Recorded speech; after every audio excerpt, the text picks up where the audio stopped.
လာတီးတဲ့မဲ့စားတဲ့သူတွေတက်ကလေဆိုင်ရှားအရက်ခက်ခဲနေမှာပဲနော်ကိုရီးယားအရသာအစားအသောက်ကောင်းကောင်းလေးနဲ့ဓာတ်ပုံထလိုက်ရိုက်လို့ရတဲ့နေရာလေးကိုကျမကမင်္ဂလာတောင်မြို့ဘက်မှာတွေ့ထားတာပေါ့နော်နောက်တစ်ကြောင်းရှိကကိုရီးယား Mom's Kitchen ဆိုတဲ့ဆိုင်လေးလေ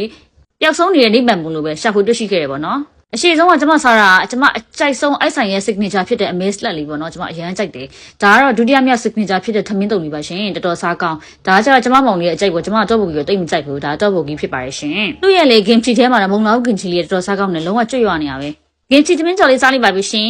အရန်အရသာရှိတော့ပဲ kimchi ထမင်းကြော်လေးလေပထမဆုံးကျမကြိုက်ဆုံးတော့ amaze slut ပေါ့နော်ဒုတိယကျတော့ထမင်းတုပ်ဒါကကျတော့တတိယအကြိုက်ဆုံးကကျမ kimchi ထမင်းကြော်လေးပေါ့နော်ဒါကကျမမခေါ်တတ်ဘူးသူတို့ကလည်းကင်ဂျီကြီးကတော့မဟုတ်ဘူးထင်တယ်ကြောက်အိုးပူလားဘာလားမသိဘူးခေါ်တာအဲ့ဟာလေးကလေအရက်သာရှိတယ်သူကနည်းနည်းချစ်ချင်လေးပေါ့နော်အထဲမှာတော့ဂျပန်တုပ်ဖူးတို့ဒါအမဲသားတို့စက်သားနဲ့မှာချင်စက်သားရတယ်ပေါ့နော်ပြီးရင်အမို့တို့ပစုံတို့ထုံးစံတိုင်းပါပဲ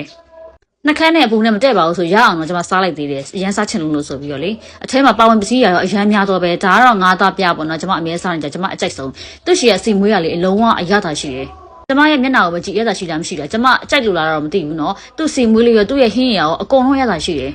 ဒါကြတဲ့ခုနပေါ့เนาะကြောက်အိုးပူနဲ့တွဲစားရတဲ့ထမင်းလေးပါရှင်